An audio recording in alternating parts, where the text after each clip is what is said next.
सोमवार तक आप देख लेना ना। तिहार और प्रतिहार में प्रतिहारों की सबसे प्राचीन शाखा जिसका नाम है मंडोर। मंडोर के अंदर जिस शासक से ये शाखा शुरुआत, वह है रजिल। रजिल के बाद में अगला जो शासक है वो है नरभट्ट। नरभट्ट के बाद में अगला है नागभट्ट। नागभट्ट के बाद में है, वैसे रजिल जो है ये प्रतिहारों का पहला शासक है जिन्होंने राजधानी क्या बनाई है, मंडोर। नागभट्ट वे बंदा है जिन्होंने राजधानी को मंडोर से मेड़ता बनाया, मतलब साम्राज्य विस्तार किया। तीन तो ये इंपॉर्टेंट। नागभट्ट के बाद में कौन बना, भोज। भोज के बाद में, भोज की तो वैसे क्या खास बात है, कुछ भी नहीं है, बट इस नरभट्ट को एक उपाधि है, कौन सी, हाँ पिल्लल पानी, ओके। और उस हरिश्चंद्र को कौन सी उपाधि है, रोहलिदी की। मंडोर के प्रतिहारों का वह शासक जिसने मांड राज्य के शासक देवराज भाटी को पराजित किया था, क्या नाम था उसका, उसका नाम क्या था, शिल्लुक। वीणा वादक कौन था, जोट। और इसके बाद में जाते जाते हमने दोनों भाइयों का शासनकाल पढ़ा था, जिसमें एक तो है कौन, बाउक, और एक है ककुक। ये किसके पुत्र हैं, ककक के। क्या लिखा था अंत में, यही कुछ था क्या, दो स्तंभ दो शिलालेख। एक इन्होंने महाजन वर्ग को स्थापित किया था रोहिंसकूप नगर में, ये भी लिख लिया। बस, तो जहां तक लिखा है उसके जस्ट आगे बस इतना सा लिख लो, अगली लाइन से 12वीं शताब्दी तक आते आते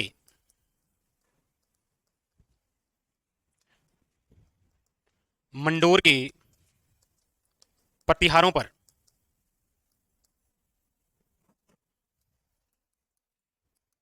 चौहान शासकों का,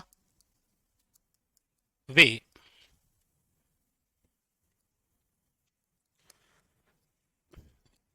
तुर्कों के आक्रमण शुरू हुए। इसीलिए मंडोर के प्रतिहारों का जो पतन है वो धीरे धीरे शुरू हो गया। आखिर में वो घड़ी भी आ गई जब मालवा के सूबेदार ने मंडोर पर आक्रमण किया। वो बात है 1395 ईस्वी की, और 1395 ईस्वी में इंदा प्रतिहार जो शासक हुआ करते थे, इसी इंदा प्रतिहार ने राठौड़ शासक राव चुंडा के साथ अपनी पुत्री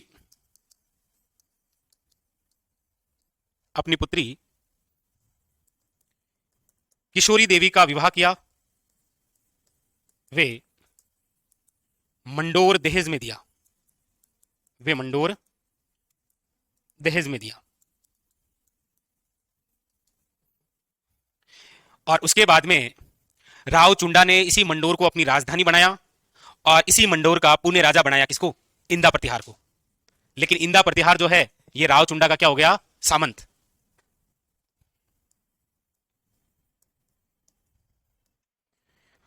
इंदा प्रतिहार राव चुंडा का सामंत, मतलब पूरा एरिया राव चुंडा का, उसमें से सीमावर्ती जो क्षेत्र है वो किसे दे दिया वापस, ससुर जी को, और बोला आप यहां के राजा हो। लेकिन वंडर में तो किसके हैं, राव चुंडा के। इसीलिए ये राव चुंडा का क्या कहलाया, सामंत। सामंती व्यवस्था की शुरुआत करने वाला राठौड़ों का शासक है कौन सा, राव चुंडा। इसी किशोरी देवी की वजह से राठौड़ों में थोड़ा सा यहां मतभेद हो जाएगा। राव चुंडा का बड़ा पुत्र है, उसका नाम तो क्या है, रणमल। लेकिन किशोरी देवी के प्रभाव में आकर राजा किसे बनाएगा, कान्हा को। हाँ, नाम से कान्हा छोटा ही था, लेकिन उस कान्हा की हत्या कौन सी लोक देवी ने की थी, ये भी तो है, कौन सी लोक देवी ने, करणी माता ने। तो चलो ये यहां पर कंप्लीट। मंडोर के जो प्रतिहार हैं वो अधीन हो गए हैं किसके, राठौड़ों के। और यहां राव चुंडा मंडोर को अपनी राजधानी बनाता है। इसीलिए राव चुंडा को इतिहास में राठौड़ों का वास्तविक संस्थापक कहा गया है। राठौड़ों का संस्थापक तो कौन है, राव शिहा, लेकिन राठौड़ों का वास्तविक फाउंडर कौन है, राव चुंडा। बस कंप्लीट, मंडोर के प्रतिहार कंप्लीट। पढ़ो एक बार, पढ़ने का मतलब ऐसे ही, हाँ ठीक है, अच्छा नीलगुड़ी ठीक है, राधनपुर कराड़ देवली ठीक है, ऐसे ऐसे पढ़ना बस, हाँ ठीक है, ओके ठीक है ठीक है ठीक है, ठीक है, ऐसे पेज पलटना कि हाँ ठीक ही तो लिखा है। कौन सा, कौन सा, क्यों, इसमें राधनपुर गुजरात का, बाकी सब यही है। राधनपुर गुजरात का है, टोंक का है एरिया, बाकी सबके उधर ही है।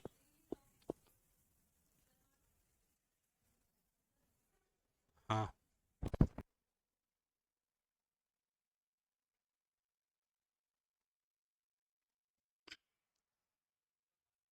ना ना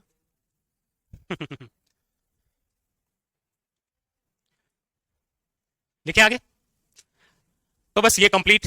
अब पढ़ते हैं वो शाखा जो सबसे, हालांकि ये भी खास ये है, ऐसी बात नहीं ये खास नहीं है, खास ये प्रतिहारों की सबसे प्राचीन शाखा है मंडोर। मंडोर में इधर देखो ऊपर 10 शासकों के नाम बता दो, ऐसे ही कोई भी 10 शासक बता दो जो लिखा है उनमें से। रजिल,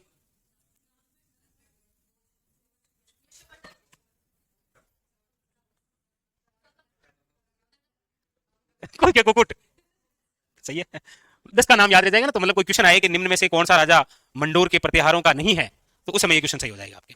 अब आप हेडिंग डालिए भीनमाल, उज्जैन और कन्नौज के प्रतिहार।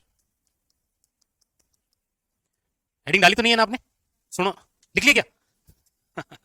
वो ऐसा इसीलिए क्योंकि वैसे तो हम पढ़ेंगे भीनमाल के प्रतिहार, नो डाउट, लेकिन भीनमाल के प्रतिहार ही अपनी राजधानी बनाएंगे। जालोर से दूसरी कौन सी? उज्जैन, और उज्जैन के बाद में तीसरी कौन सी बनाएंगे? कन्नौज। तो फिर वो प्रतिहार भीनमाल के नहीं रह जाएंगे, वो उज्जैन के भी बनते जाएंगे और कन्नौज के भी बनते जाएंगे। ठीक है, समझ गया ना? नहीं तो लिख लिया, कोई दिक्कत वाली बात को नहीं। ऐसा मतलब अंदर अंदर गालियां नहीं देनी मुझे कि मतलब ये क्या है, मतलब पहले बोलते पेज खराब हो गया मेरा। हेडिंग डालो भीनमाल, उज्जैन और कन्नौज के प्रतिहार शासक।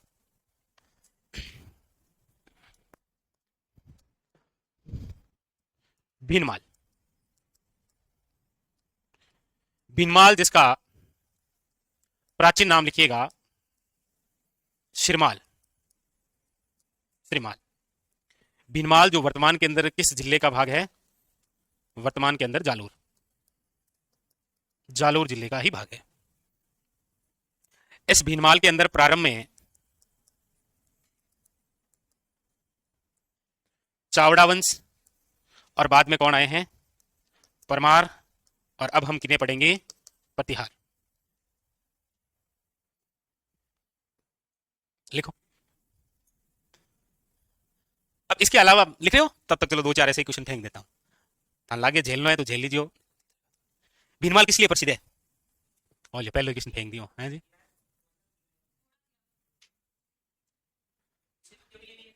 हाँ यस, कौन सी? यस, और क्या है यहाँ के? राजस्थान के अंदर यहाँ के कारीगर बहुत प्रसिद्ध हैं, क्या बनाने के लिए? बावड़ियों के, बावड़ी बनाने के कारीगर कहाँ के प्रसिद्ध हैं? भीनमाल के।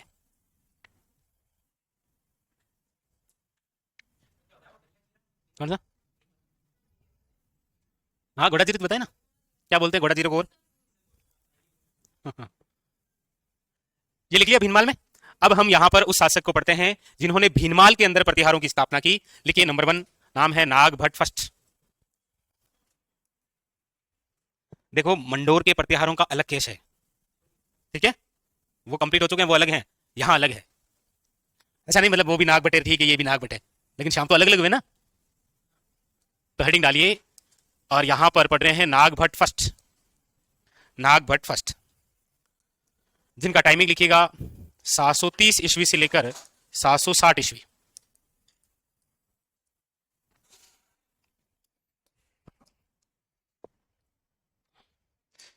इनके बारे में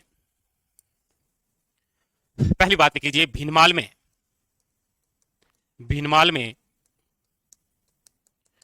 प्रतिहारों का संस्थापक, भीनमाल के अंदर प्रतिहारों का जो संस्थापक है वो है आपके कौन? नाग भट्ट प्रथम। लेकिन प्रतिहारों का वास्तविक जो संस्थापक है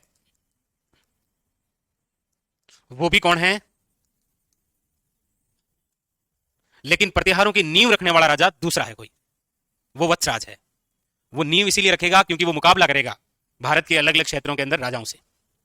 तो ये दो क्वेश्चन यार। मंडोर में देखो प्रतिहारों का संस्थापक कौन है? हरिश्चंद्र। मंडोर में प्रतिहारों का संस्थापक कौन है? भीनमाल में प्रतिहारों का संस्थापक कौन है? और प्रतिहारों का वास्तविक संस्थापक कौन है? और प्रतिहारों की नींव रखने वाला कौन है? वत्सराज। आगे लिखूंगा मैं, अलग अलग है। प्रतिहारों का फाउंडर कौन है? मंडोर में प्रतिहारों का फाउंडर कौन है? भीनमाल में कौन है? प्रतिहारों का वास्तविक फाउंडर कौन है? नींव रखने वाला कौन है? वत्सराज। वत्सराज कौन है? और प्रतिहारों का रियल फाउंडर कौन है? प्रतिहारों का फाउंडर कौन है? शाबाश।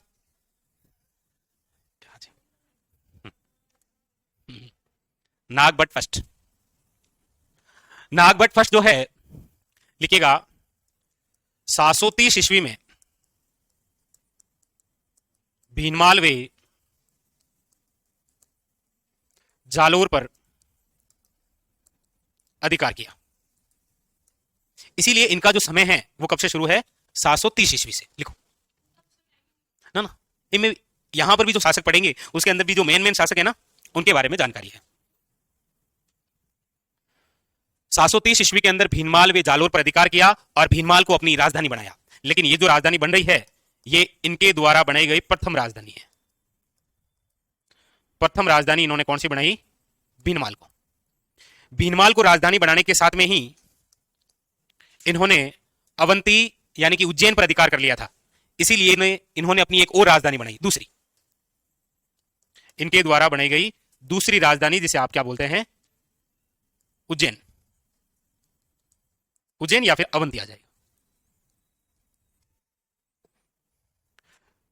तो ये प्रतिहारों का वह राजा है जो कितनी राजधानियां बना रहा है? दो। एक पहली भीनमाल और दूसरी कौन सी है? उज्जैन। इसीलिए नागभट्ट फर्स्ट को ग्वालियर प्रशस्ति के अनुसार एक उपाधि दी गई है, वो है नागा अवलोक। इसीलिए ये वो शासक है जिसका दरबार भी क्या कहलाता था? नागा अवलोक दरबार। लिख लिया? 5 बातें लिख ली, 5 बातें याद कर लियो, क्योंकि ये भट्ट है ना, है गुण पड़ो आमन ठाया करे तो मन भी गुण करी ना ऑपरेट को।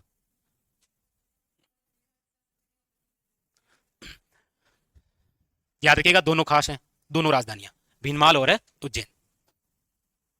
लिख लिया सबने? आगे चले नेक्स्ट। अगली बात लिखिएगा, ग्वालियर प्रशस्ति, ये आपके हर बार आएगी, कहीं ना कहीं आती ही रहेगी। ग्वालियर प्रशस्ति, इसकी खोज की थी कनिंगम ने 17वीं शताब्दी के अंदर। किसने लिखी थी? बालादित्य ने। वो आपके किसी काम की बात नहीं है।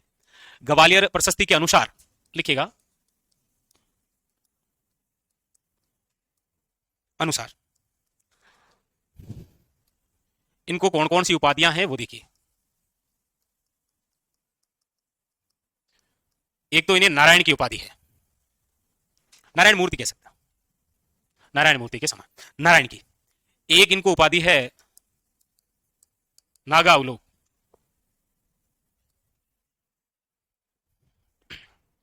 एक इनको उपाधि है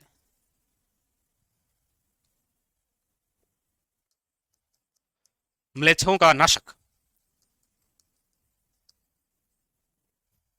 ये उपाधि क्यों है म्लेच्छों के नाशक की?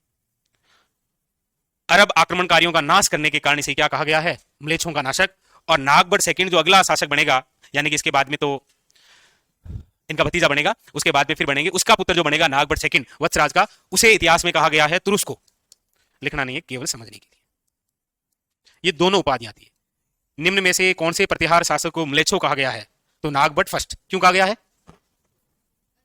अरब आक्रमणकारियों को रोका था। निम्न में से किस शासक को तुरुस्को की उपाधि है? नागभट्ट सेकंड को, तुर्कों को रोकने के कारण। ठीक है, खास ध्यान रखना है।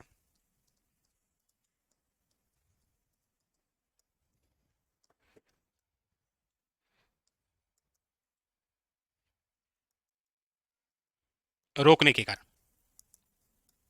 लिखिए, तीनों ही क्वेश्चन पूछे गए हैं, नारायण, नागा अवलोक और म्लेच्छों का नाशक। उपाधि की वजह से ही इसका जो दरबार है वो क्या कहलाता था? नागा अवलोक दरबार। ये कल पशु परिचर के किसी शिफ्ट क्वेश्चन था। निम्न में से किस प्रतिहार शासक का नागा अवलोक दरबार हुआ करता था? पता नहीं, सुबह शाम वाली किसी शिफ्ट में था ये।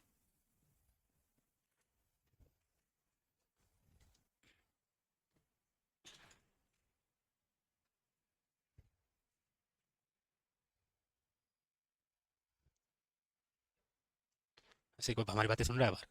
कोई बाहर खड़ा बात सुन रहा है हमारी? ऐसा नहीं सुने देंगे, फीस लगेगी।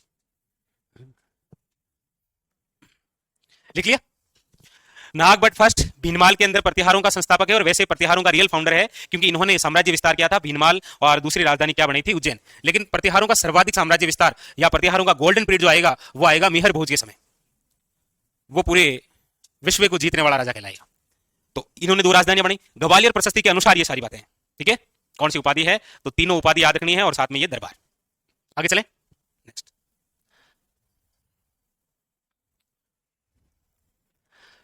अगला लिखिए, इन्होंने, या लिखो नागभट्ट फर्स्ट ने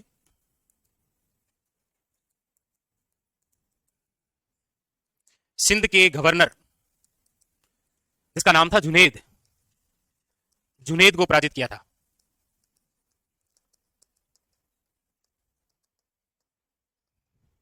जुनेद को पराजित किया। अब आइए आते हैं फर्स्ट ग्रेड पर।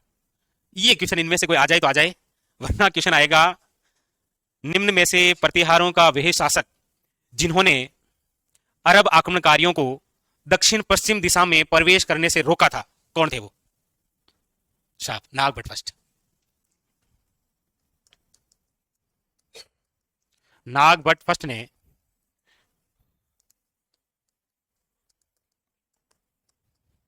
अरब आक्रमणकारियों को दक्षिण पश्चिम में प्रवेश करने से रोका।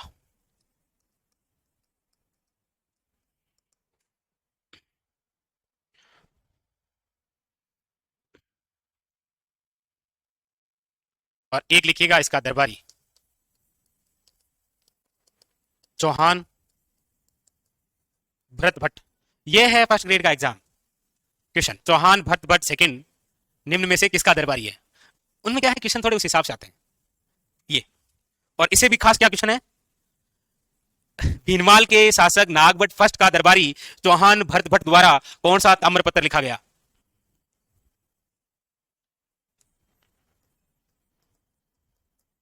हसोट ताम्र पत्र। लोड नहीं लेना अपन लेना है ना लेना है, लोड लेना ही पड़ेगा जी। आप नहीं लोगे ना तो एग्जाम में तैयार बैठा है लोड लेने के लिए ना, वो पूरा लोड लेके बैठा है, वो लोड ट्रक टेक ट्रक लेकर बैठा है। बस ये बातें हैं नागभट्ट फर्स्ट की।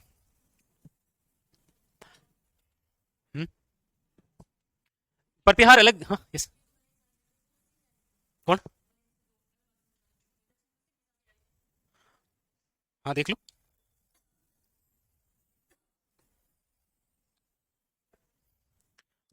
ये उत्तर, ये दक्षिण, ये पश्चिम और ये पूर्व। ये इधर से आया करते थे, जैसे ये एरिया कौन सा है, पाकिस्तान वाला, इधर से। तो इनको इधर नहीं आने दिया था क्योंकि ये यहीं बैठे हुए थे। ये ना ना ना, ये भीनमाल में ये बैठे नहीं, इसलिए यहां से नहीं आने दिया। तो इसमें से ऐसी कोई भी लाइन नहीं है जो एग्जामिनर ने अभी तक नहीं पूछी है, एक भी ऐसी लाइन नहीं है, सारी की सारी इंपॉर्टेंट है। तो पढ़ो और फिर आगे बढ़ो। पहले पढ़ो, पढ़ेगा इंडिया तभी तो बढ़ेगा इंडिया, तो पढ़ो।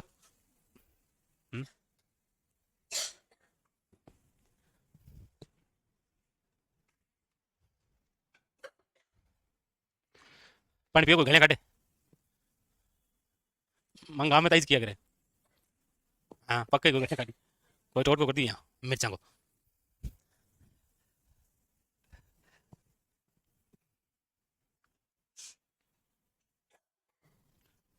मिर्चा को ये पक्की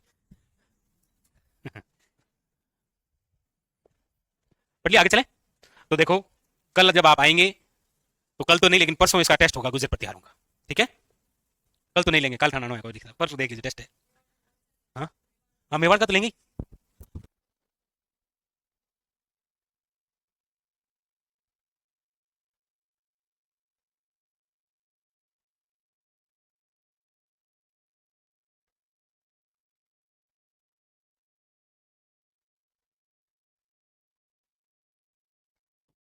चलिए, अगले शासक, अगले शासक इनके भतीजे बनते हैं और इनके भतीजे का नाम है, लिखिएगा नंबर 2, बधाई हो आपके, ककुक हुआ है।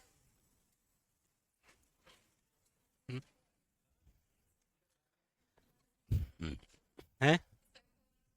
यहां लिखो ककुक। नागभट्ट फर्स्ट का भतीजा है ये, लिखो नागभट्ट।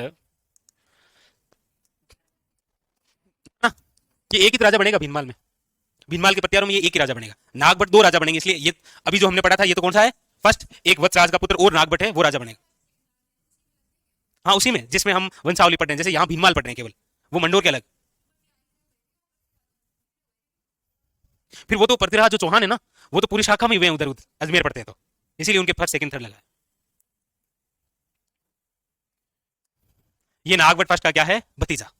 मतलब भीनमाल के अंदर जो पढ़ रहे हैं ना, ये इसमें केवल एक ही बना है।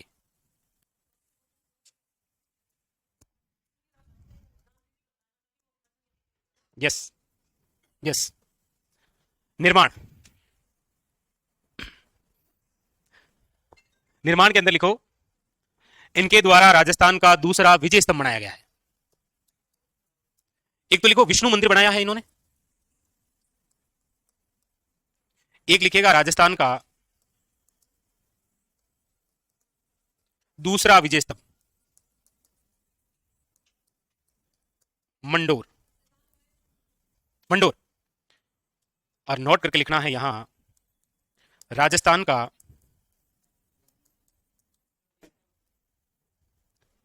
विजय स्तंभ। हाँ तो क्या हुआ, बना नहीं सकता वापस कैसे, मतलब वो 12वीं शताब्दी की बात है ना, ये 8वीं शताब्दी चल रही है, पेरलर चल रहे हैं दोनों ही। ऐसा थोड़ी हुआ है कि पहले ये प्रतिहार भी मंडोर के अंदर राज करेंगे, फिर ये शाखा समाप्त होगी, फिर ये कहीं और जाएंगे, ऐसा नहीं है। इधर पेरलर ये मंडोर चल रहा है और उधर पेरलर क्या चल रहा है, भीनमाल के अंदर। अब जैसे मेवाड़ का इतिहास पढ़ेंगे, इसका मतलब ये थोड़ी मारवाड़ में उस समय राजा हुई नहीं है भाई। जब मेवाड़ में सांगा पढ़ते हैं, मारवाड़ में कौन हुआ है, गंगा। उधर सांगा पढ़ते हैं तो आमेर में कौन हुआ है, पृथ्वीराज कच्छावा। तो मंडोर में वो राजा थे तो भीनमाल में यही राजा थे। इसलिए तो हमने पढ़ा था प्रतिहारों का जो शासनकाल है वो कौन सी शताब्दी से लेकर कौन सी शताब्दी तक है, 6 से लेकर 12वीं शताब्दी तक। लेकिन मैं एक साथ आपको एक चीज सारी चीजें पढ़ा नहीं सकता ना। चौहान पढ़ेंगे तो ऐसा थोड़ी है कि पहले सांबर के चौहान, फिर उसके बाद भी अजमेर के चौहान पढ़ेंगे। अजमेर के चौहानों का अंतिम शासक कौन है, कौन है भाई, पृथ्वीराज तथ्य है। तराइन का दूसरा युद्ध हारते हैं 1192 में। लेकिन ऐसा थोड़ी है कि अजमेर समाप्त होने के बाद में इधर नाडोल के चौहान आए हैं। नाडोल के अंदर भी तो चौहान सांबर के जस्ट बाद में स्थापित हो गए थे। इधर अजमेर शाखा चली गई थी, उधर रणथंबोर शाखा चली गई थी, उधर वो चले गए थे। दोनों को मिक्स मत करो आप।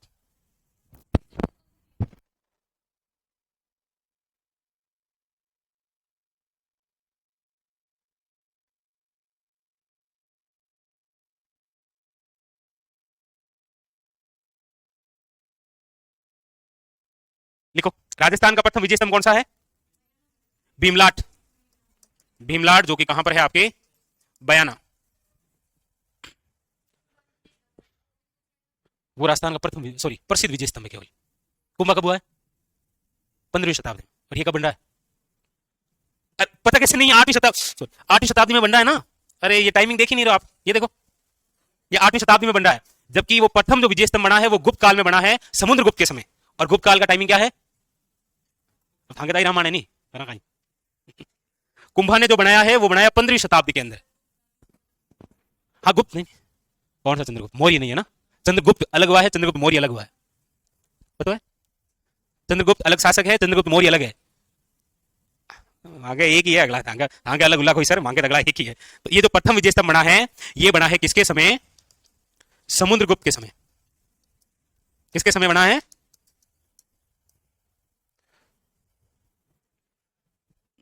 अब मुझे बताओ कहां कहां कंफ्यूजन है आपके। हाँ अब बोलो। देखो राजस्थान का जो प्रथम विजय स्तंभ है ना, ये जो भीमलाट बना है, ये बनाया था विष्णुवर्धन वरिक ने। किसने बनाया था, राजस्थान के अंदर जो बयाना स्थान आप पढ़ते हैं ना, भरतपुर के अंदर, इस बयाना का प्राचीन नाम हुआ करता था श्रीपंत। तब यहां पर एक वंश ने राज किया था जिसका नाम क्या था, वरिक वंश। ये जो वरिक वंश है ये किसके सामंत हुआ करते थे, समुद्रगुप्त। समुद्रगुप्त जिसे भारत का नेपोलियन कहते हैं, गुप्त वंश का राजा है।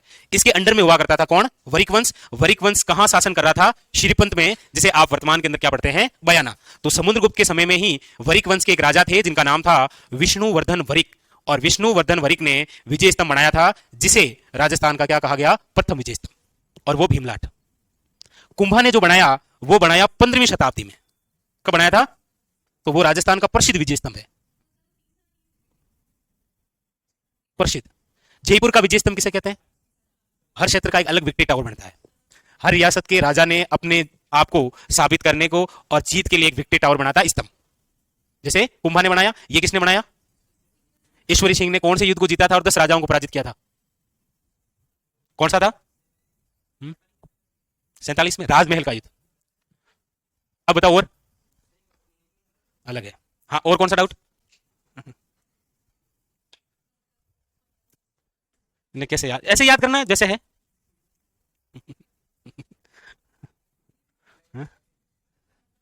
ये आपको इसीलिए याद नहीं है या आपको बड़ा अजीब सा लग रहा है क्योंकि आपने पढ़ा नहीं है। प्रताप तो आप लगभग पढ़ लेते हैं इसलिए आपको लग रहा है। ठीक है, चलो ये कंप्लीट पढ़ो इसको, फिर आगे बढ़ते हैं। अब इसके बाद में अगले जो राजा बनेंगे वो है देवराज। कौन है? देवराज। अब नाम ठीक लग रहा है? देवराज कौन बनेगा? ठीक लग रहा है? देवराज की पत्नी है जिसका नाम है भूमिका देवी। भूमिका किसकी? देवराज की। उस भूमिका का पुत्र है जिसका नाम क्या है? वत्सराज। वो बनेगा अगला राजा। ये लिखिए। इसके बाद में लिखो अगला देवराज। देवराज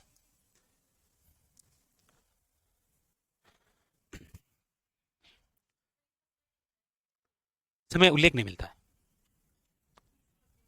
कुछ का उल्लेख जो प्रसिद्ध है वही उल्लेख। अब इन्होंने ऐसा कोई कार्य किया ही नहीं जिसकी वजह से प्रसिद्ध हुई। राजस्थान का प्रथम विजय स्तंभ है भीमलाड़, दूसरा है मंडोर, तीसरा यदि आप पूछ रहे हैं तो तीसरा है रायमलोद का धड़ा शिवाना। हो गया? चलिए नेक्स्ट अगला लिखिएगा देवराज। देवराज ये अवंती ही रहने लग गया था। कहां पर रहने लग गया? क्योंकि अवंती उज्जैन प्रतिहारों की दूसरी राजधानी है। देखो मंडोर के जो प्रतिहार हैं उनकी प्रथम राजधानी कौन सी है? मंडोर। दूसरी राजधानी कौन सी है? मेड़ता। और इधर भीनमाल के जो शासक हैं उनकी प्रथम राजधानी कौन सी है? भीनमाल। दूसरी राजधानी कौन सी है? ये बंदा जो है वो अवंती चला गया, इसीलिए इसे अवंती या उज्जैन का शासक कहते हैं। अवंती या फिर उज्जैन का शासक। इसकी पत्नी है जिसका नाम क्या है? भूमिका देवी। भूमिका देवी। इसका जो पुत्र है उसका नाम है वत्सराज। अब यहां पर आप पूछें उससे पहले मैं खुद बता देता हूं। अरे सुनो, देखो इधर, अभी आप कंफ्यूज नहीं है, बाद में हो जाएंगे। हम पढ़ रहे हैं कौन से शासक? भीनमाल के शासक। भीनमाल के शासकों में पहला राजा बना है कौन सा? नागभट्ट फर्स्ट। दूसरा हमने जो पढ़ा है वो है आपके ककुक। तीसरा जो आपके सामने लिखा हुआ है वो है देवराज। ठीक है, नागभट्ट फर्स्ट द्वारा जो पहली राजधानी बनाई गई वो तो कौन सी है? भीनमाल। दूसरी जो राजधानी है वो कौन सी बनाई गई थी? अवंती उज्जैन। देवराज क्या करता है? ये राजा तो भीनमाल का ही है लेकिन ये स्वयं कहां चला गया था? अवंती उज्जैन। इसीलिए इसे कहां का राजा माना गया? अवंती और उज्जैन का। बाकी है ये राजा कहां का? भीनमाल का। अब आप यहां आगे पढ़ने के लिए, लेकिन आपका गांव तो वही है ना, गोपालपुर बाईपास थोड़ी है, इसलिए वापस 1 महीने के बाद में पढ़े तो ये नहीं सोचे और मतलब गांव गलत लिख दियो और भीनमाल को राजा है, ऐसा नहीं सोचे। ठीक है, ओके।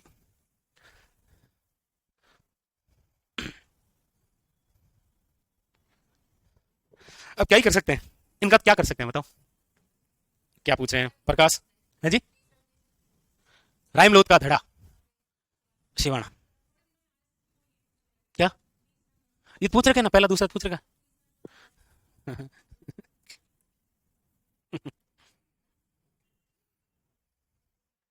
जैसे अभी कौन सा हवा महल पूछा था, वैसे ये भी पूछा था। एक पूछा था झुंझुनू का हवा महल किसे कहते हैं, ऐसा पूछा था ना किसी पेपर में। खेतड़ी का जो महल है वो, बाकी उसे बोलते क्या है? शेखावटी का हवा महल। तो उसने एग्जाम ने पूछ लिया झुंझुनू का हवा महल, वही तो है खेतड़ी। हाँ मुझे पता, फर्स्ट टाइम पढ़ रहे हैं इसीलिए तो ये लग नहीं रहा आपको कि मतलब ये क्या ऐसे कोई राजा थोड़ी है। राजा होते हैं महाराणा महाराजा, लेकिन ककुक भी राजा होता है ना। कौन होता है? ककुक।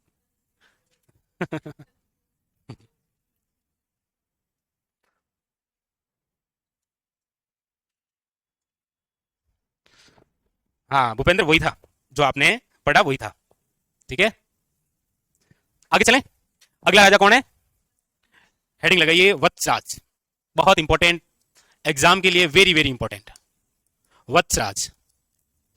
टाइमिंग है 783 ईस्वी से लेकर, वैसे टाइमिंग तो नहीं पूछा है और ना ही पूछेगा वो, क्योंकि बुक के अंदर कम ही उल्लेख मिलता है इनके टाइमिंग से।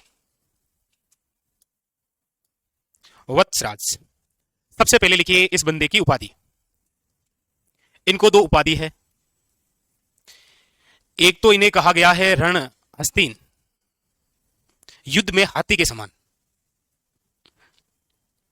एक इनको उपाधि है जयवराह की। ये तो दो उपाधियां हैं। रण हस्तीन उपाधि तो अभी किसी शिक्षक एग्जाम में पूछी गई थी, 22 वाले किसी पेपर में।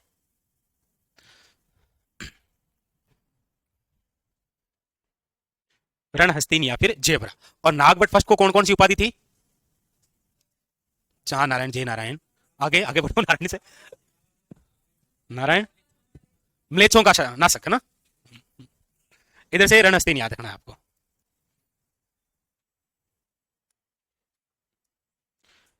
दूसरी बात,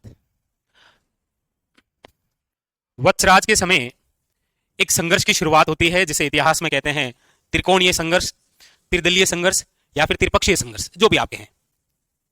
इनके समय किसकी शुरुआत होती है? त्रिपक्षीय, त्रिदलीय क्या त्रिकोणीय संघर्ष की शुरुआत।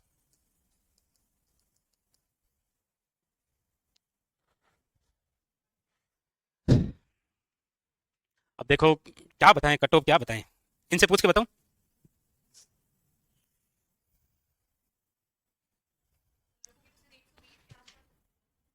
किसके? लड़कियों।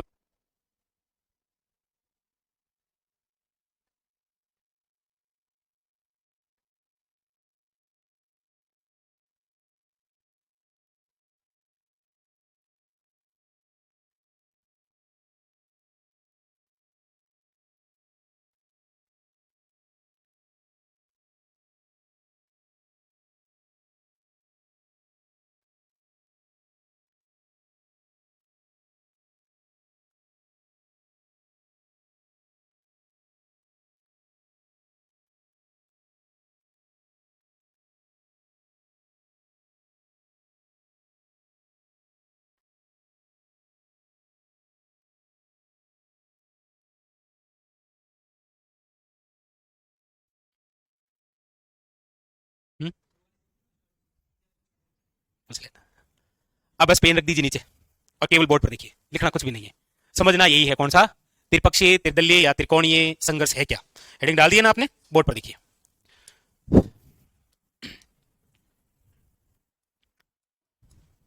त्रिपक्षीय संघर्ष, तीन पक्षों में यह संघर्ष है।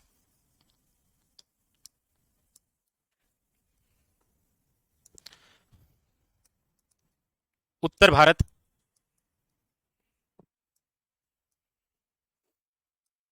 पूर्वी भारत और दक्षिण भारत। तीन लोकेशन है। दक्षिण भारत है, पूर्वी भारत है और उत्तर भारत है। उत्तर भारत के अंदर जिस समय हम पढ़ रहे हैं उस समय जो शासक हैं वो है प्रतिहार शासक। कौन है? प्रतिहार शासक। पूर्वी भारत के अंदर इस समय जो वंश है वो है पाल वंश। और दक्षिण भारत के अंदर जो वंश है वो है राष्ट्रकूट वंश। राष्ट्रकूट वंश। अब आप कहेंगे सर हम तो भीनमाल पढ़ रहे हैं। भीनमाल में जालोर, जालोर राजस्थान में, और राजस्थान भारत की किस दिशा में है? उत्तर पश्चिम, है ना। लेकिन हम बात कब की कर रहे हैं? हम पढ़ रहे हैं कौन सी शताब्दी के समय की? 8वीं शताब्दी एंड होने वाली है उस समय। तो उस समय तो वो पूरा कौन सा था? हिंदू वर्ष के नाम से जान, भारतवर्ष। ठीक है। प्रतिहारों में जो शासक है वो हम पढ़ रहे हैं कौन? अच्छा पहले छोड़ो, पहले ये उत्तर भारत, पूर्वी भारत और दक्षिण भारत यानी कि राष्ट्रकूट वंश, पाल वंश और प्रतिहार शासक ये संघर्ष कर क्यों रहे हैं? तीनों चाहते क्या है ये? एक स्थान है कन्नौज। कन्नौज कहां पर है? कन्नौज कहां है बेटी? बाप यहाँ कन्नौज कहां है? अरे कन्नौज के शासक जयचंद गढ़वाल सहयोगी था। हाँ तो, हाँ सहयोगी था। हाँ तो क्या करूं इसका मैं? इसी कन्नौज के अंदर एक वंश है जिसका नाम क्या है? अरे कहां गेहड़वाल? गेहड़वाल तो हुआ है चौहानों के समय। इस समय यहां पर कौन सा वंश है? आयुध वंश। कौन सा है? आयुध वंश। प्रतिहार जो शासक हैं इनका नाम तो है क्या? वत्सराज। पाल वंश का जो शासक है इसका नाम क्या है? धर्मपाल। और राष्ट्रकूट का जो शासक है उसका नाम क्या है? धूर्व फर्स्ट। ये तीनों इस समय यहां के राजा हैं। उसी समय कन्नौज का शासक कौन है? वो मिहिर भोज के समय की बात आएगी ना, उस समय बताएंगे। क्या पूछ रहे हैं भूपेंद्र? वो मिहिर भोज के समय बताएंगे आपको, ठीक है? फर्स्ट, ठीक है। और इधर कन्नौज के अंदर आयुध वंश है, और आयुध वंश का जो राजा है उसका नाम क्या है? इस समय यहां का जो शासक है उसका नाम क्या है? इंद्रायुध। कौन है? इंद्रायुध।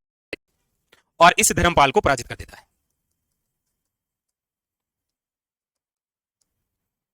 किसको पराजित किया? इसी वत्सराज ने किस पर आक्रमण किया? इसको भी क्या कर दिया? पराजित। लेकिन जब धूर्व फर्स्ट ने आक्रमण किया तो पराजित हो गया कौन? वत्सराज। इसका मतलब ये कन्नौज किसके पास में चला गया? राष्ट्रकूट वंश के पास। इसका मतलब यह है कि ये जो त्रिपक्षीय संघर्ष हुआ, इस त्रिपक्षीय संघर्ष के अंदर हार गए हम जिस शासक को पढ़ रहे हैं जिसका नाम क्या है? वत्सराज। मतलब वत्सराज ने ट्राई किया था कन्नौज को राजधानी के रूप में स्थापित करने के लिए अधिकार, लेकिन अधिकार नहीं कर पाए। वत्सराज ने धर्मपाल को पराजित कर दिया था, इंद्रायुध को पराजित कर दिया था, लेकिन किसको पराजित नहीं कर पाए? धुर्वपक्ष। क्वेश्चन क्या क्या आ रखे हैं? पहला क्वेश्चन आया था, भारत के अंदर हुए त्रिपक्षीय संघर्ष में प्रत्याहारों के कौन से शासक ने भाग लिया था? वत्सराज। किनके समय शुरुआत हुई थी? वत्सराज के समय। वत्सराज को राष्ट्रकूट वंश के कौन से शासक ने पराजित किया था? धुर्वफस्ट ने। कौन है यहां पर? क्योंकि ये जो त्रिपक्षीय संघर्ष है ये इनके पुत्र भी करेंगे जिनका नाम क्या है? नागभट्ट सेकंड। उनके समय भी एक ऐसा ही डायग्राम और बनाएंगे। ये डायग्राम समझ में आ गया? उतार लो इस प्रकार से। वो उतार लिया पहले वाला? ये उतार लिया? ये तो सबने उतार लिया ना? इसको बिल्कुल इसी प्रकार से खुले खुले लिखने। ये है इनके समय सबसे महत्वपूर्ण क्वेश्चन। अब वो त्रिपक्षीय दल दे सकता है, त्रिकोणीय मुकाबला दे सकता है, जो भी हो।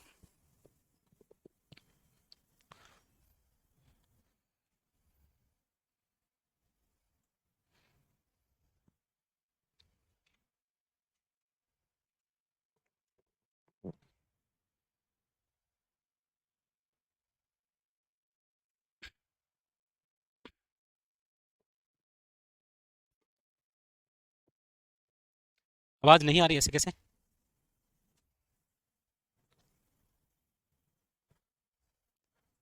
आवाज यहां से तो क्लियर है, एक बार देखना वापस।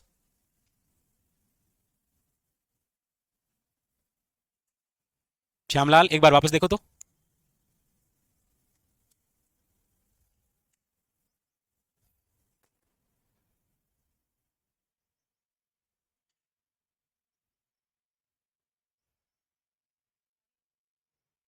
श्यामलाल आप थोड़ा देखो अपने। आ तो रही है आवाज तो। आ रही है ना?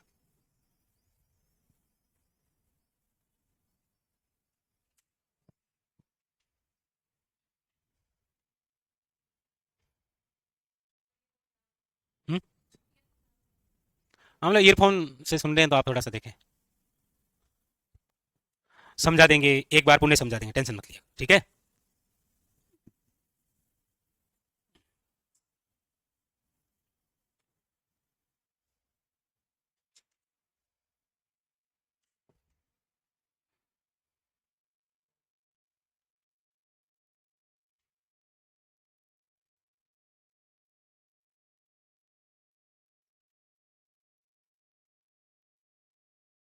ओके, चलिए क्लियर है। हाँ वही लिख लिया।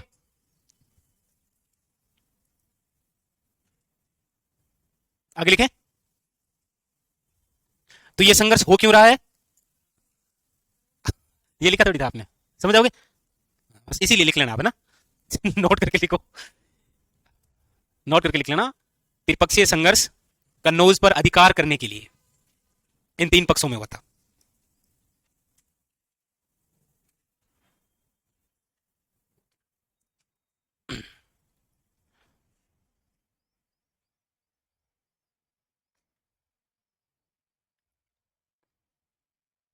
पाल वंश कहां हुआ है वैसे? बंगाल में तो है ना? बंगाल में। पाल वंश कहां हुआ है? बंगाल में। यहां क्वेश्चन लिख लेना, बंगाल, बंगाल।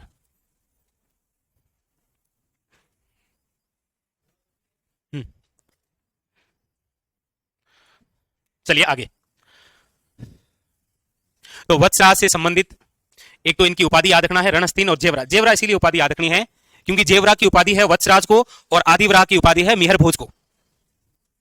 और इसके समय किसकी शुरुआत है? त्रिपक्षीय संघर्ष ये रहा। अब देखिए इसके अलावा और क्या बातें हैं वत्सराज की।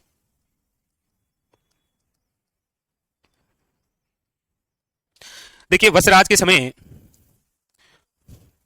निर्माण की आप बात करेंगे, निर्माण कार्य, तो याद रखिएगा महावीर स्वामी जैन मंदिर कहां पर बना है? ये ओसिया में। ओसिया कहां पर आता है?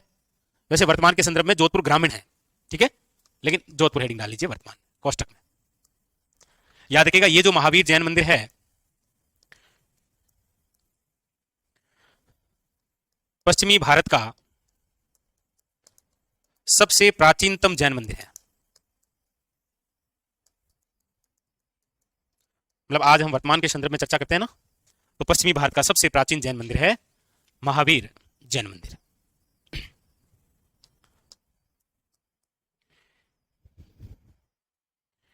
इनके समय दो रचनाएं हुई है वत्सराज के समय। एक तो रचना हुई है याद रखिएगा कूले माला की,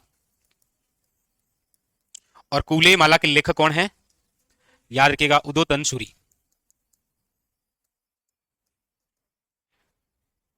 पूछा जाए उदोतन सूरी द्वारा कूले माला जो ग्रंथ है वो किस शासक के समय है? वत्सराज के समय, क्योंकि ये जो रचना है ये जालोर किले में बैठकर लिखी हुई है।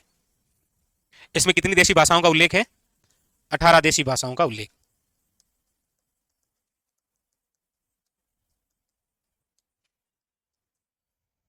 एक रचना है वो है हरिवंश पुराण की, और ये किसने की है? जिनशैन सूरी। जिनशैन सूरी, ये भी सूरी वो भी सूरी, मतलब उदोतन सूरी और जिनशैन सूरी। नहीं नहीं सूरी रहूं दो, सूरी रहूं दो।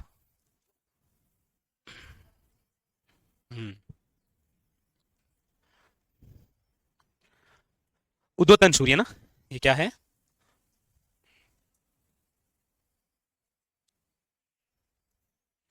उदोतन सूर्य।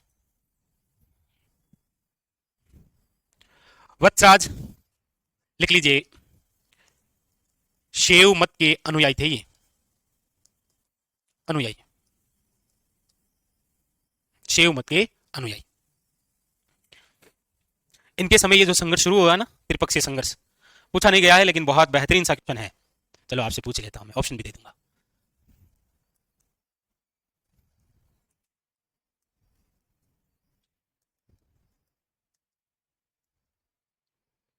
वत्सराज के समय शुरू किया गया त्रिपक्षीय संघर्ष निम्न में से कितने वर्षों तक जारी रहा? ऑप्शन है 110 वर्ष, 130 वर्ष, 150 वर्ष या 210 वर्ष। ऐसा भी क्वेश्चन पूछा गया ना। 150 वर्षों तक जारी रहेगा। आगे महेंद्र पाल आएंगे ना उस समय तक।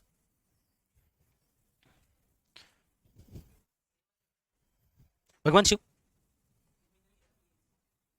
मेवाड़ वाले ना एकलिंग जी। अब एक नोट करके लिख लो, लिख लो, हालांकि पूछा नहीं गया 150 वर्ष वाला। हाँ शाबाश, पूछ लेगा वो। लिखो, नोट करके लिखो। वत्सराज के समय शुरू हुआ त्रिपक्षीय संघर्ष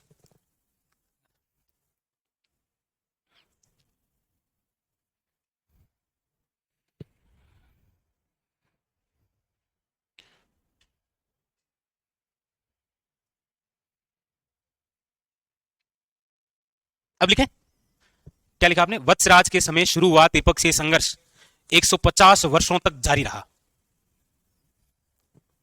त्रिपक्षीय ये जो संघर्ष है 150 वर्षों तक जारी रहा।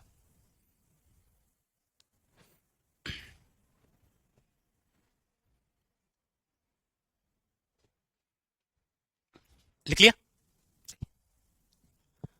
तो ये वत्सराज की बात हुई। इनके समय बेहतरीन से क्वेश्चन बनते हैं सारे के सारे। अब आप हेडिंग लगाइए नेक्स्ट, वत्सराज वत्सराज की पत्नी सुंदर देवी और सुंदर देवी के उतना ही सुंदर पुत्र नागभट्ट सेकंड। हेडिंग डालिए नागभट्ट सेकंड।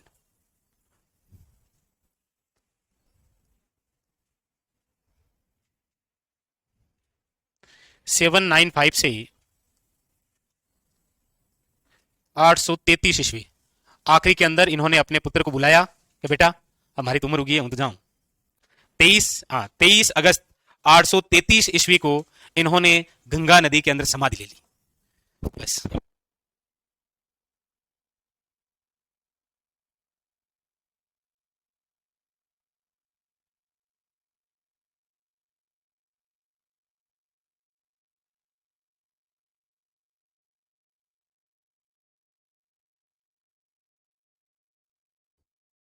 इसलिए यहां पर इस प्रकार से कोई घटना आगे आएगी, ये घटना जिसमें हम पढ़ेंगे प्रतिहारों का पितृहंता जो है वो बनेगा मिहरभोज। नागभट्ट सेकंड, नागभट्ट सेकंड लिखिए, इनके पिताजी का नाम लिख लीजिए। पिता है वत्सराज, माता है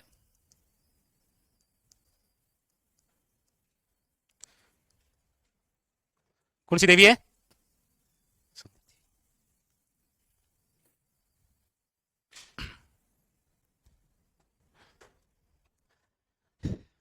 लिखिए उपाधि।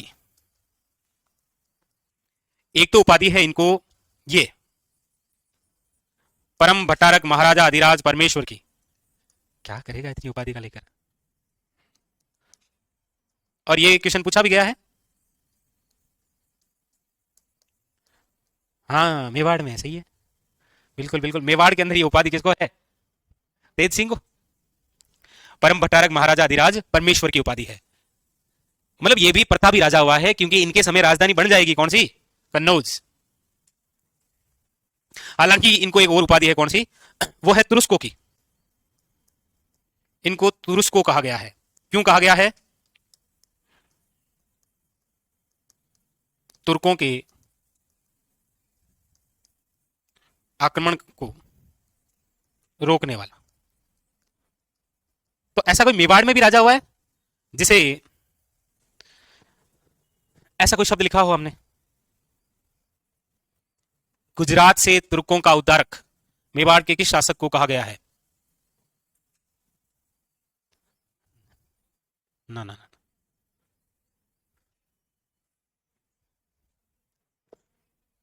ना, ना, ना। वो रावल शाखा में। यस, समर सिंह। कौन था? समर सिंह। समर सिंह जिसके दरबारी कौन थे? नहीं नहीं, अब थे ही तो बता दियो, मैं खुश हो गया।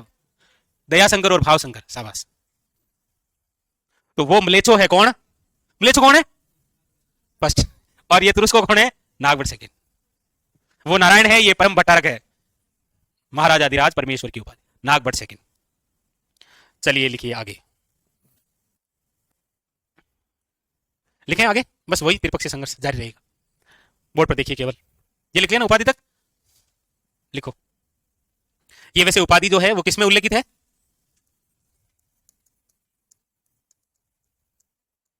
ग्वालियर लेख में। हाँ वही ग्वालियर प्रशस्ति, लिख लेना ग्वालियर लेख में। कौन से में है? ग्वालियर लेख। शाबाश इब्राहिम पटेल, समर सिंह, लिख लिया ना। बस अब बोर्ड पर देखो एक बार फिर, त्रिपक्षीय संघर्ष।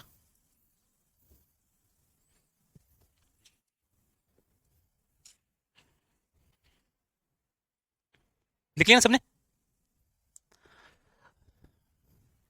वही त्रिपक्षीय संघर्ष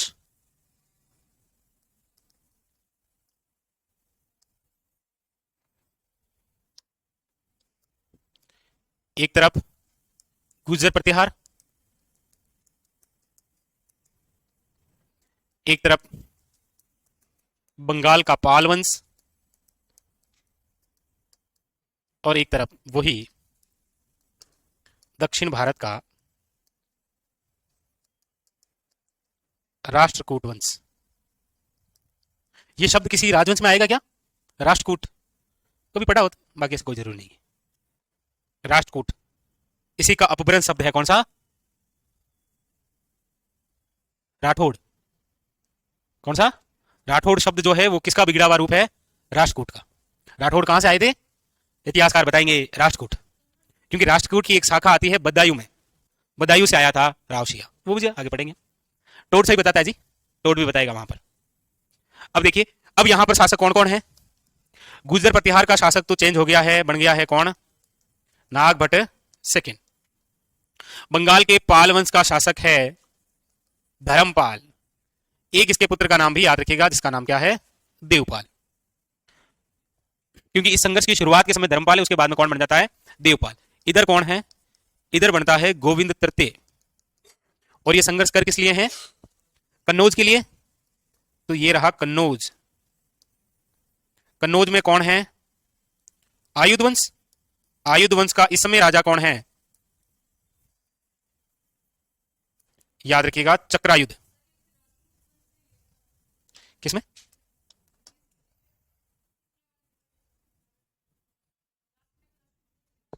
बिल्कुल, जो राजा कौन था? ये द्रुपद था, बिल्कुल इनके समय रहा, क्योंकि द्रुपद हट गया था ना, इसकी जगह और कौन आ गया? वंशावली थोड़ी है इसकी। एक तो खेत हमको है, जो पापा का नाम है। एक खेत वो है जो कहते हैं सोचो मिर्चा ताजी हुई जो 20 बीघा ले भाई लिया, लेकिन वो 6 महीना के लिए है ना, अगली बार वो खुद मुंह ले भाई। जैसे ये हुआ उनके पास चला गया अपने आप ही, तो वापस ही आई। इसीलिए तो ये संघर्ष कितने टाइम तक चलेगा? 150 वर्षों तक। ऐसे तब देखो ये राजधानी कौन बनाएगा इसकी। अब देखो यहां पर भी क्या हुआ, सेम है। नागभट्ट जो फर्स्ट है, सॉरी सेकंड, ये इस धर्मपाल को पराजित कर देता है। यही नागभट्ट सेकंड किसको पराजित कर देता है? चक्रायुध को। लेकिन गोविंद थर्ड जो है वो किसे पराजित कर देता है? नागभट्ट सेकंड को। लेकिन तब तक क्या होता है कि यहां राष्ट्रकूट वंश जो है दक्षिण भारत, यहां पर अरबों का आक्रमण हो जाता है। इसीलिए ये बंदा कन्नौज आया था और वापस चला गया। पीछे से क्या किया कि इसी नागभट्ट सेकंड ने इस कन्नौज को अपनी राजधानी के रूप में स्थापित कर लिया, क्योंकि इनको तो हरा ही चुका था ना, ये तो वापस चला गया था। ये लिखो आप, फिर आखिर में लिखेंगे।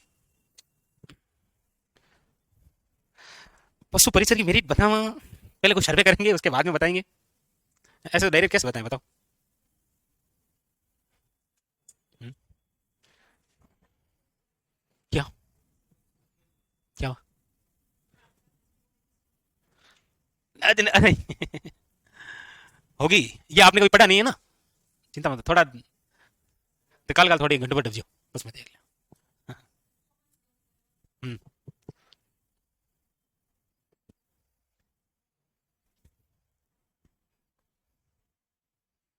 सो तो है अपने अपने।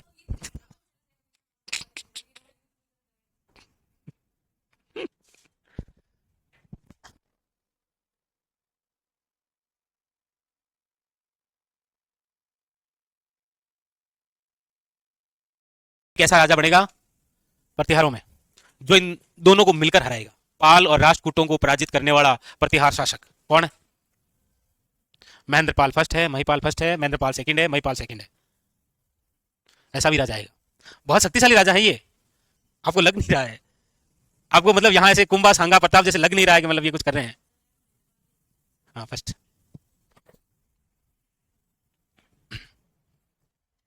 लिख लिया सबने? तो हिम्मत बता रही हो? ठीक है,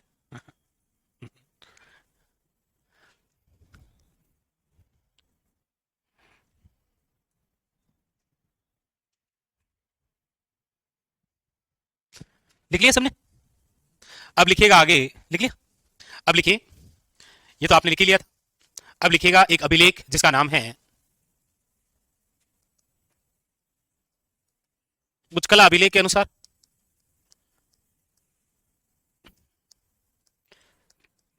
बुचकला अभिलेख के अनुसार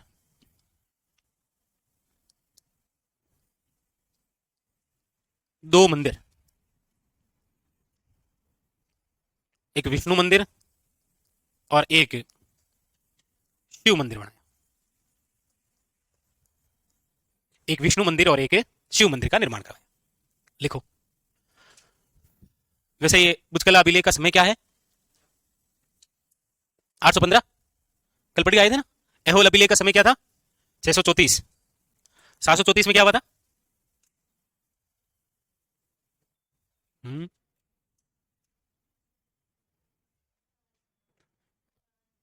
बप्पा रावल ने चित्तौड़ विजय किया था, मान मौर्य को पराजित करके 734 की घटना है वो। एहोल अभिलेख 634 है। बाउक की प्रशस्ति कब की है? बाउक प्रशस्ति 837 की। बुचकला 815। लिखो लिखो 815 लिख लो, एक बार और लिख लो, तंगाई है, एक बार और लिख लो, याद रह जाएगा। अब इसके बाद में शासक बनते हैं इनके पुत्र जिनका नाम है रामभद्र। अगले शासक लिखिएगा, कितने नंबर हो गए हैं?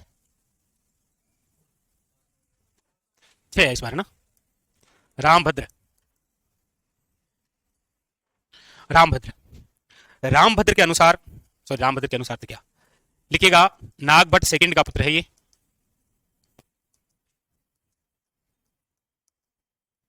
नागभट्ट सेकंड का पुत्र।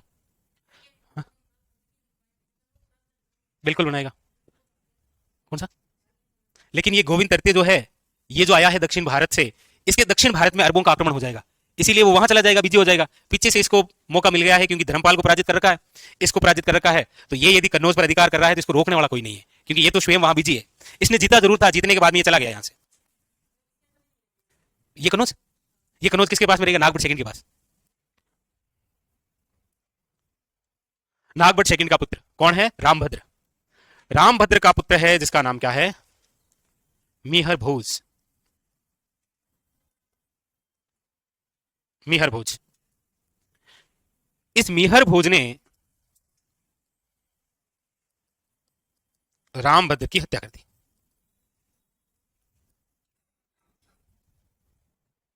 आप ऐसा मत सोचना कन्नौज को राजधानी बनाया, ये लिखा है नहीं आपने, आप ऐसा कतई नहीं सोचना ना। क्यों नहीं? मैं आखिरी में सारे राजा और एक तरफ राजधानी लिखूंगा आपको। मुझे पता है आप इतिहास कितना पढ़ेंगे, मैं उस हिसाब से लिखा रहा हूं आपको।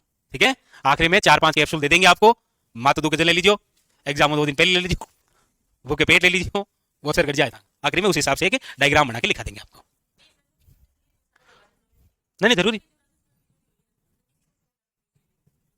हम लोग सामंत बना देते थे अपना, इसने नहीं बनाया, क्योंकि सामंत जो व्यवस्था है ना, ये हमारे इधर ही है, इसलिए टोर तो उल्लेख करता है ना इसका। और एक रचना भी है, कुण जमीन रोधनी, किसकी रचना है? कन्हैयालाल सेठिया जी की। कि मतलब ये जो सामंत बनाया है, आज जमीन है किनकी रियलिटी में, मतलब सामंत की है या राजा की है।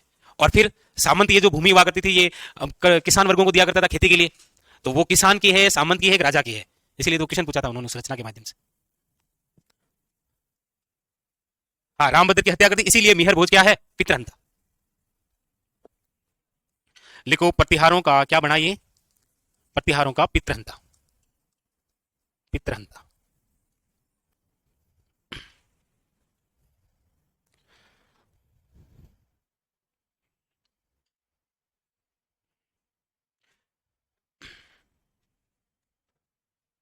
लिख लिया?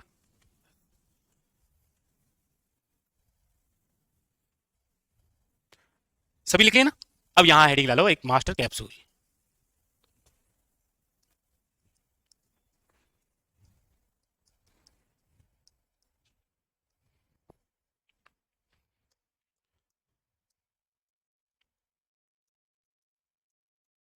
पितृहंता। पितृहंता से तात्पर्य अपने ही पिता की हत्या करने वाला। ये लिखा दिया क्या पहले?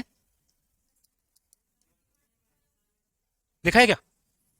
तो एक बार और लिखो, याद हो जाएगा। क्योंकि ये क्वेश्चन एक बार ऐसे भी पूछा गया था, हालांकि मैंने आपको बताया होगा फिर तो उस समय भी, कि निम्न में से कौन से राजवंश में पितृहंता नहीं हुआ है?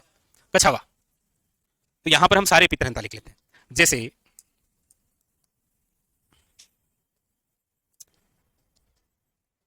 प्रतिहारों में तो कौन हुआ है? मिहर भोज,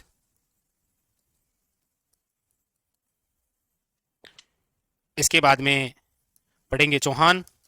तो चौहानों में पितृहंता कौन हुआ है? चौहानों में लिखा दिया है ना? हाँ तो फिर बताओ, ये इसीलिए लिखा रहा हूं मैं। क्यों लिखा रहा हूं? क्योंकि आपसे रिवीजन नहीं हो पाया ना, इसलिए। चौहानों में है जगदेव या जगपति देव, जिन्होंने अपने पिता अरुणराज की हत्या की थी। जगदेव या जगपति देव। फिर लिखिएगा राठौड़ों में, और ये भी मारवाड़ के। तो इसमें दो हुए हैं, एक तो हुआ है मालदेव, एक हुआ है बख्त सिंह, और एक गुहिल या सिसोदिया। मेवाड़ में इनके कोष्टक में इनके पिताजी के नाम लिख लेना है आपको। मतलब इन्होंने अपने उदा ने अपने पिता क्या कुंभा की हत्या की है, बख्त सिंह ने अपने पिता अजीत सिंह की हत्या की है, मालदेव ने अपने पिता राव गंगा की हत्या की है, जगदेव ने अपने पिता अरुणाराज की हत्या की है, और मेहर भोज ने अपने पिता रामभद्र की हत्या की है। तो कोष्टक में जो है ना, वो तो बेचारे कौन है? चाल दरिया, याद रखना। चलिए,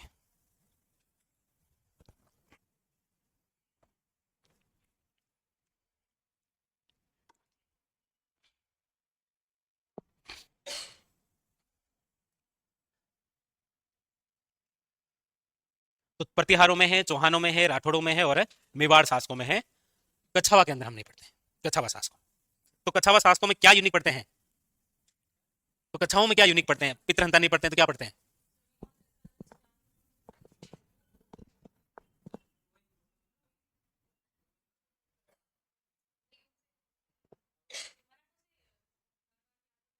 वो तो ही।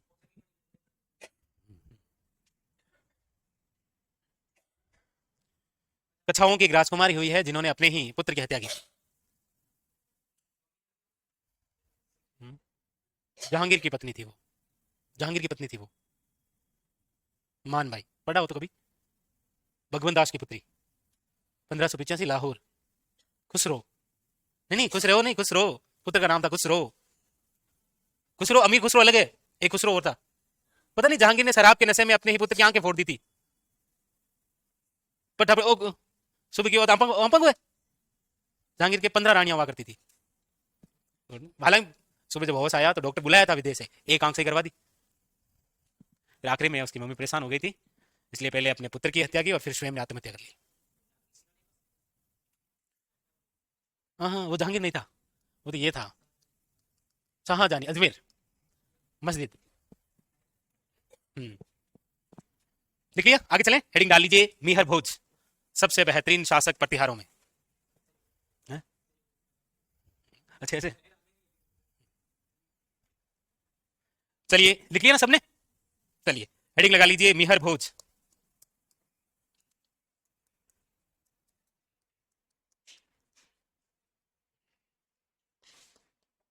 मीहर भोज से लेकर 885 ईस्वी तक।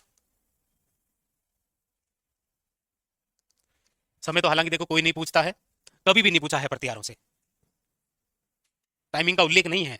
आप एनसीईआरटी की बुक में पढ़ेंगे, किसी भी बुक में पढ़ेंगे ना, तो वहां समय नहीं दे रखा है, वहां पर डायरेक्ट लाल रंग में राजा का नाम और उसके बारे में ब्लैक में डिटेल लिख रखी होती है हर बुक में, तो कम चांस है। मिहर भोज, मिहर भोज लिखिए। सबसे पहले इस बंदे का एक अन्य नाम है, क्या नाम है? भोज प्रथम। लेकिन मंडोर में भी हम पढ़ के आए हैं भोज, लेकिन वो अलग है, वो भोज मौज है, कहां चला गया? और ये भोज प्रथम है। इनके पिताजी का नाम क्या है? मिहर भोज के पिताजी का नाम क्या है? रामभद्र। हाँ तो जोर फोल मान गए, आवे को नहीं, रामभद्र। माताजी का नाम क्या है? अप्पा देवी।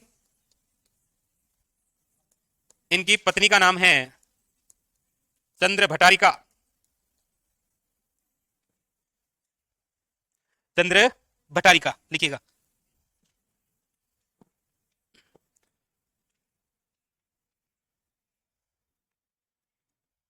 हाँ काफी है, जिस हिसाब से पिछली बार पेपर था ना, उस हिसाब से तो बहुत काफी है ये। लिख लिया? उपाधियां।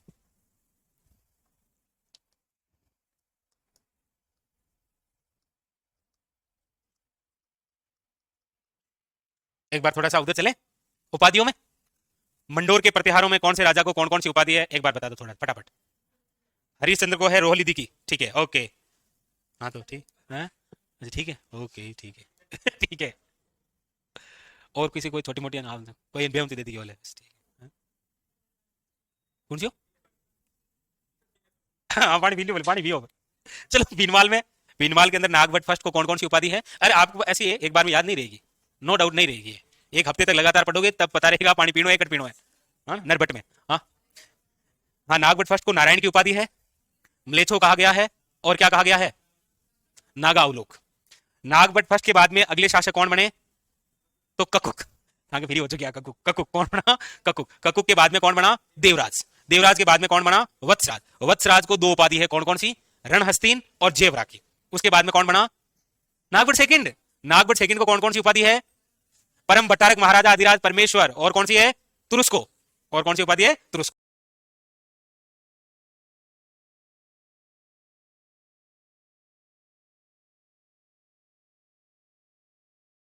भोज के अंदर लिखिएगा एक तो प्रभास। प्रभास का अर्थ होता है उगता हुआ सूर्य, और यह कहा गया है दौलतपुर अभिलेख में।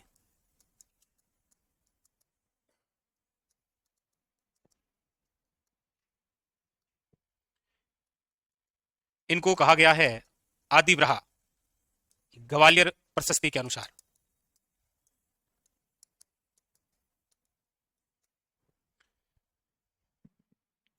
तीसरी उपाधि है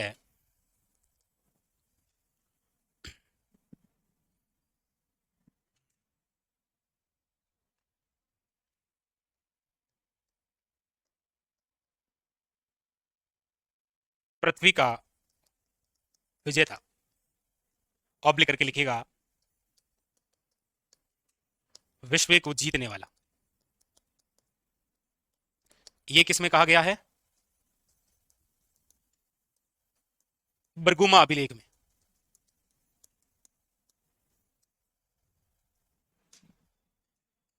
हाँ बरगुमा अभिलेख। कौन सा है?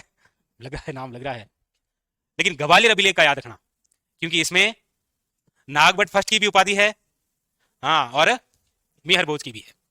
मिहर भोज का ये जो आप शासनकाल पढ़ते हैं, ये प्रतिहारों का गोल्डन पीरियड है, स्वर्ण काल।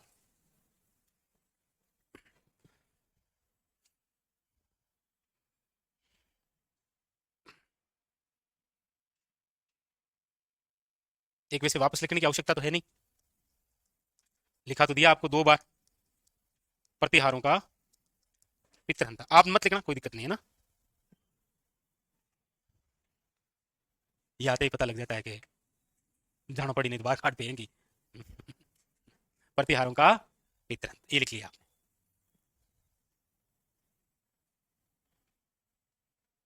लिख लिया? अब लिखिए आगे इनका शासनकाल। इनका जो शासनकाल है, प्रतिहारों का स्वर्ण काल है, प्रतिहारों का स्वर्ण काल। क्यों है ये प्रतिहारों का स्वर्ण काल? इसलिए पूरा डायग्राम बनाएंगे कल। और इन्होंने कौन कौन से स्थान जीते थे? अभी इनके समय कौन सा अरब यात्री कौन सा आ रहा है मिहर भोज के समय? सुलेमान। जिन्होंने गुजर प्रतिहारों को क्या बताया है, और क्या बताया है?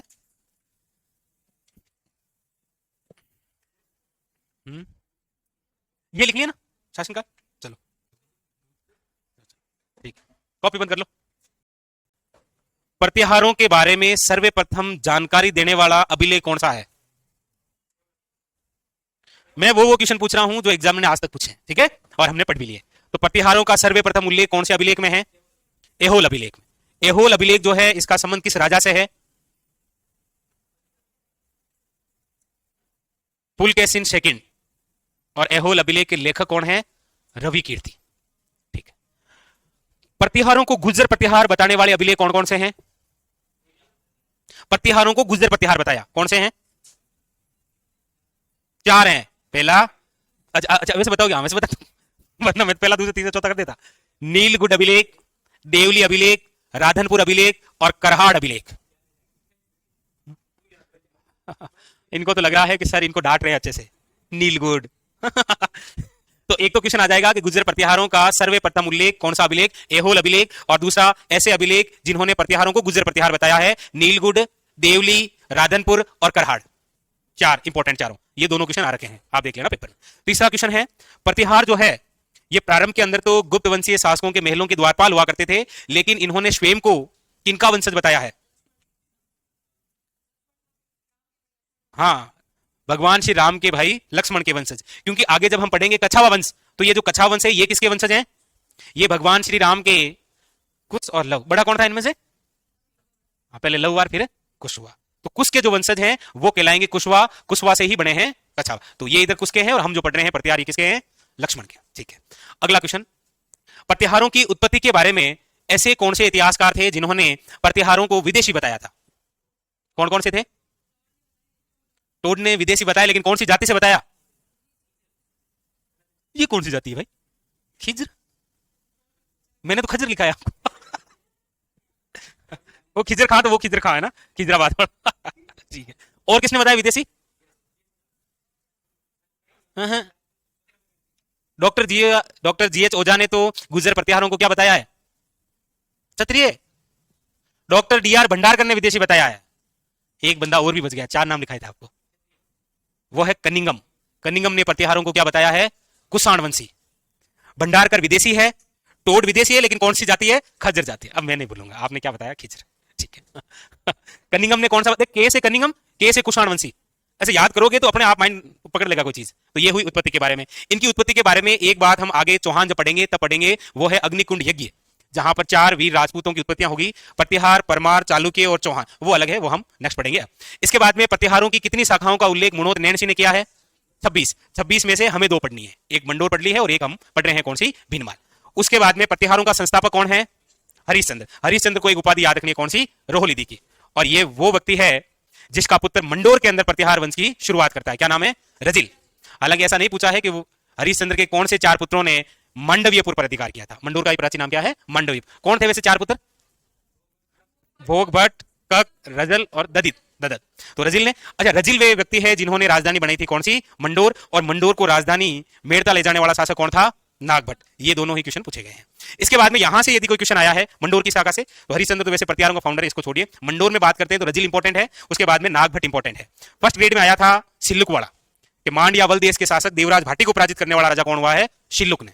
लेकिन वर्तमान एग्जाम में देखता थाने चंदुक भी पूछ सके, थाने में 4 बातें पूछ सके, झोट, भिल्लादित्य, यशोवर्धन और सिल्लुक देकर पूछ लेगा सही क्रम में, बीच में चंदुक भी डाल देगा।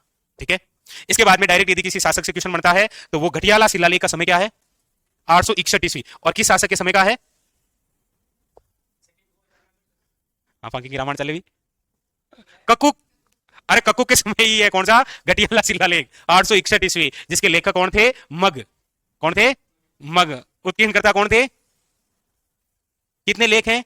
अच्छा 4, मैंने हाथ से कर दिया। कितने लेख हैं? 4। कौन सी भाषा है? संस्कृत। उसके बाद में अगले शासक ने, सॉरी उससे पहले एक और थे, कौन? बाउक। बाउक प्रशस्ति। क्या टाइमिंग है उसका? 837।